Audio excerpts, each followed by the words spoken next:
국민의힘은 오늘 계엄특검법을 발의할 예정입니다. 그리고 민주당과 특검안을 놓고 협상에 나설 것입니다. 협상에 앞서 민주당 특검안의 문제점을 국민께 알려드리는 것이 도리라고 생각합니다. 국민 여러분들께서도 다 아시다시피 특검은 기존 수사기관의 수사에 공정성을 기할 수 없거나 아니면 그 수사가 미흡할 경우에 도입하는 것이 특검제도입니다. 그런데 이 비상계엄 선포와 관련해서 이미 국방부 장관, 그 다음에 각군 사령관, 그리고 경찰청장 등 관련자들이 99% 구속 기소되어 있거나 불구속 기소되어 있습니다.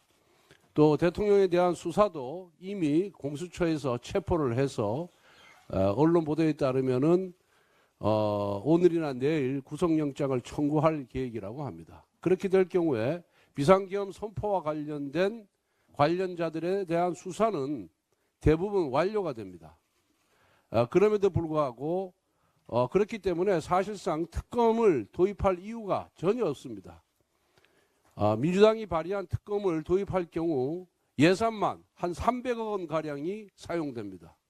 이미 검찰, 경찰, 공수처에서 비상계엄 선포 관련자 전원을 수사하거나 이미 기소를 한 마당에 민주당이 왜 소위 말하는 내란 특검법을 발의해서 도입하려고 하는지 이해할 수가 없습니다. 도입하려는 이유는 딱 하나,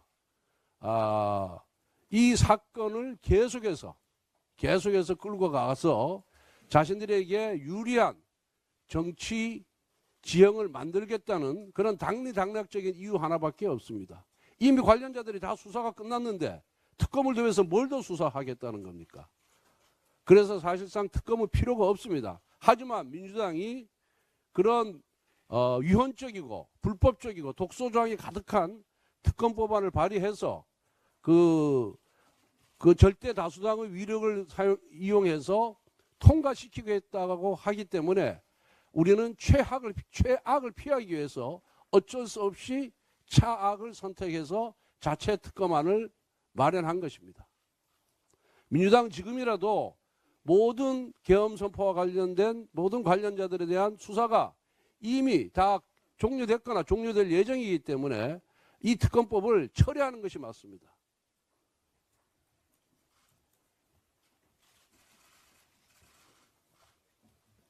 다시 한번 민주당에게 강력하게 촉구합니다. 국민들이 지켜보고 있습니다.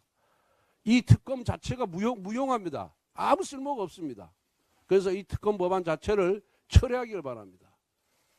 만약에 철회되지 않는 것에 대비해서 최악보다는 차악을 선택하는 것이 낫다는 그런 고육주책에서 우리 당의 특검 법안을 발의한다는 말씀을 미리 드립니다. 지금이라도 민주당은 비상계엄 선포와 관련된 관련자들에 대한 수사가 다 종료되거나 종료될 예정이기 때문에 이 특검법은 정말 필요 없다. 이건 정말 국민의 혈세를 낭비하는 것이다. 그리고 국력을 낭비하는 것이다라는 말씀을 다시 한번 드립니다. 철회하기를 강력하게 촉구를 합니다. 그에 앞서서 민주당이 발의한 소위 내란 특검법의 문제점을 국민께 알려드리는 것이 도리라고 생각합니다. 우선 민주당의 소위 내란 특검은 계엄을 내란으로 전제하고 있습니다. 이는 법이 기본적으로 갖추어야 할 가치 중립성을 훼손한 것입니다. 또한 해외 분쟁지역 파병, 대북 전당, 대북 확성기 등 정부의 대북 정책 그리고 정상적인 군사활동을 외환 행위로 규정하고 있습니다. 우리 법에서 외환은 외국과의 통모를 전제로 합니다. 그런데 어떻게 북한을 견제하는 정책이 그리고 대한민국을 방어하기 위한 정상적인 군사활동이 통모가 될 수 있겠습니까? 논리 자체가 성립하지 않습니다. 무엇보다 이와 같은 독소조항은 대북 정책을 그리고 정상적인 군사활동을 범죄화시켜서 향후 북한에게 굴종적인 자세를 강제하는 것입니다. 나아가 북한을 별개의 국가, 즉 외국으로 인정하고 있다는 점에서 명백한 위헌입니다. 우리 헌법은 대한민국은 한반도와 그 부속 도서로 한다라고 영토조항을 규정하고 있습니다. 그렇기 때문에 북한은 별개의 국가가 아닌 대한민국의 일부라는 점을 다시 한번 환기시켜 드립니다. 그리고 민주당은 외환을 입에 담을 자격조차 없는 집단입니다. 북한에 800만 달러 현금 불법 송금, 김정은이 비핵화 의지가 있다며 전 세계를 상대로 허위사실을 유포했고 사드 정식 배치를 고의적으로 지원하는 등 민주당의 대북 정책이야말로 종북 본색 위에 써내려간 외환 유발의 역사이기 때문입니다. 또한 민주당의 특검안은 형사소송법 110조, 111조를 예로 설정하여 군사 및 공무상 기밀까지 압수수색이 가능하도록 만들어놨습니다. 그리고 수사 과정에서 취득한 기밀을 특검이 언론에 브리핑까지 할 수 있습니다. 오직 정략적인 이익을 위해 군사 기밀을 누설할 수 있다는 점에서 민주당의 특검은 매국적입니다. 또한 외교 군사 기밀이 유출되면 동맹국에 피해가 갈 수 있습니다. 그렇다면 어떠한 우방국이 대한민국을 믿고 동맹관계를 유지할 수 있겠습니까? 특히 민주당 특검 제11조는 수사 과정에서 인지된 관련 사건이라는 표현을 통해 수사 대상을 무한대로 늘릴 수 있도록 만들어놨습니다. 정부와 여당은 물론이고 일반 국민까지 무한대로 수사할 수 있습니다. 실제로 민주당은 민주87소와 같은 회개한 사이트를 만들어 국민을 사찰하고 감시하고 고발하고 있습니다. 만약 민주당의 특검법이 통과된다면 민주당은 특검이라는 명목으로 국민 전체를 통제하고 감시하는 공권력을 쥐게 됩니다. 민주당은 특검이라는 이름의 괴시타포를 갖게 되는 것입니다. 따라서 민주당은 소위 내란 특검법을 당장 철회해야 합니다. 아무리 조기 대선을 통해 이재명의 나라를 만들고 싶어도 대한민국을 절단내는 법을 만들어서는 안 됩니다. 민주당의 특검법은 종북, 이적, 위헌, 매국, 독재를 버무려서 만든 괴물입니다. 저는 어제 비대위 회의에서 정가사범의 부패 번제 피고인 이재명 대표의 공직선거법 위반 사건에 대해 633 원칙에 따라 사법부가 신속한 판결을 내려줄 것을 촉구했습니다.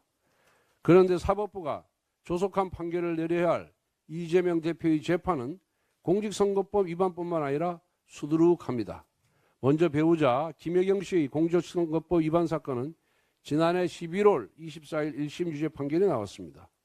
기소된 지 9개월 만에 나온 것이라 이 판결 역시 633 원칙을 위반한 것입니다.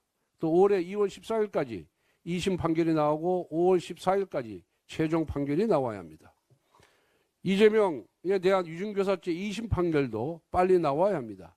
이게 위중교사가 아니라는 1심 판결은 사법부가 민주당의 눈치를 보고 있다는 사법적 불신을 낳았습니다. 2심 재판부는 오로지 법리와 양심에 따라 판단을 내리길 바랍니다. 대장동, 백현동, 위례신도시, 성남FC 1심 판결도 조속히 나와야 합니다. 게다가 이 사건의 담당 판사가 이재명 대표의 위중교사 1심 무죄를 선고한 판사이기 때문에 국민들이 더욱 주목하고 있습니다. 정치적 눈치를 보지 않고 대한민국 법치를 지키는 양심적 판결을 촉구합니다. 마지막으로 가장 중요하고 국민들이 가장 관심 있게 보는 사건이 불법 대북 송금 사건입니다. 공동정범인 이화영은 1심에 이어 2심에서도 7년 8개월 징역형이라는 중형을 선고받았습니다. 이제 이재명 대표에 대한 판결도 조속히 나와야 합니다. 이 사건은 국제법을 위반한 사안입니다. 대한민국 제1야당 대표이자 유력한 차기 대선 주자의 대북 제재 위반 여부는 우리 국민뿐만 아니라 국제사회가 지켜보는 중대 사안입니다. 이재명 대표의 불법 대북 송금 사건에 대한 사법부의 조속한 판결을 기대합니다.